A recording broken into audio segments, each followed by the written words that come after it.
This chapter of One Piece has massive setup. Not just for this arc, but for future arcs. I clearly see the setup with this chapter of One Piece. Sai inherits a new power, pretty much. Like the power from his, father, like Don Shinjiao.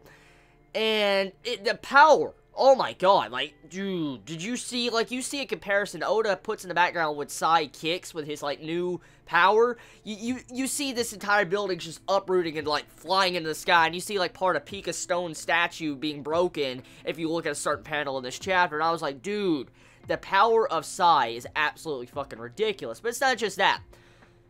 Sai got a power boost. Oda clearly made Sai get a power boost.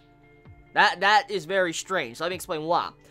Normally, you wouldn't see something like this. I mean, One Piece does have power-ups with certain characters, side characters, especially with different arcs, but this is a very, very strange power-up, because, I mean, the character that got the power-up is a character that most likely is going to be with us for a very long time. That might be one of Luffy's allies in the New World against, the Emperors. Because we do know that Don Shinjiao was wanting to offer up his Hoppo Navy to Luffy about probably 20 chapters ago. It was a while ago. Pretty much, we do know Don Shinjiao was offering Luffy his Hoppo Navy. And since technically Sai and them have a debt to pay towards, Luffy and his crew, this power-up of Sai is massive setup for him to help out Luffy in the future. Definitely. Because Sai now has the power, like his father pretty much performed, Don Shinjiao, to break the ice continent in half, which is pretty impressive. Now, one thing I do want to state about this chapter of One Piece, to clarify real quick, at first glance, I was kind of upset a little bit with how Don Shinjiao just got his ass beat so fucking hard by Laoji. I was like, what the fuck? Don Shinjiao is badass. I love Don Shinjiao. But then after Don Shinjiao said that he was weakened, and actually he is still hurt after the fight between Luffy and him, it makes a lot more sense now why he was getting his ass beat by Laoji, and then how Sai broke his freaking pinhead. So, I'm sad Don Shinjiao got done like he did. I mean, the poor guy just got his fucking head just crunched over to the side. Dude, that's gonna cause him severe brain damage. I mean, he already has brain damage enough when his pinhead went straight down. Now he crunches his head to the side. Now he's gonna have, he's gonna have Alzheimer's or something. But, I was too fucking far. Holy shit. Anyways, pretty much Laoji, he gets wrecked this chapter. That's pretty much what happens in the chapter. I mean, Sai kicks the shit out of Laoji. Don Shinjiao falls on the battlefield. We got progression with the fights, which is really good. This chapter was really badass. I know some most likely will disagree and say that this chapter was very boring, or probably nothing really happened and stuff like that. But personally, I saw this chapter as massive setup for future arcs. Not just this arc, but arcs in general. So I do actually want to take a moment to comment on something real quick. There was a top 50 or top 100 character list on the cover page of One Piece's chapter this week. They had the top 10 characters. I was like, oh my god. So apparently you have Luffy, you have Law, and then you have Zoro, and then Sanji. So Sanji is not in front of Zoro. That says something right there. What the fuck?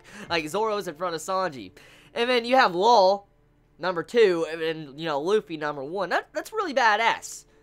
And I didn't see Dragon on it. I did not see Dragon in the top 100, which kind of upsets me a little bit. That kind of irks me. And also, Whitebeard wasn't in the top 20 or top 10, which also kind of pisses me off, because Whitebeard is fucking amazing. He's a beast. He's like a tank. And Whitebeard wasn't even in the top 20. I'm like, you shit. But, I mean, I guess that shit happens. But anyways, after that, we got this color page. Actually, we have a nice, good color spread page that Oda did, and I love the artwork on that. I want to take a moment to appreciate that, because Oda loves foreshadowing.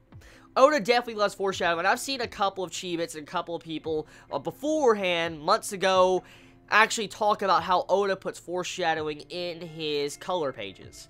And I'm willing to bet somewhere in this color page that came out, we're going to probably have some foreshadowing for future events. I'm willing to place some money on it. But overall, getting back to the chapter. The chapter, it's pretty much, it sets up with Baby 5. Like, we get some actual backstory to Baby 5. Not much, but we get some hints at Baby 5. Baby 5, supposedly in the past, her mother abandoned her in the forest or mountains, and she supposedly heard from her mother that she wasn't useful at all. And this gave Baby 5 her complex to where she wanted to be useful. So, we find out how Baby 5 got her complex to where she constantly wanted to be useful to everybody else, and why she would even kill herself for Sai in this chapter. So, necessarily, Baby 5 does have a tragic past, and I mean, I wonder if she is technically redeemable. I mean, I wonder if she might go over to, you know, Sai's side. So, that's pretty much just chapter One Piece this week. I mean, it has a lot of different things going on, but that's pretty much the main important things you can get out of the chapter. So, yeah, tell me your thoughts in the comments below. How'd you feel about this week's chapter One Piece? I love you all so much. You have a wonderful day or not wherever you live. Please be safe. Chibi out.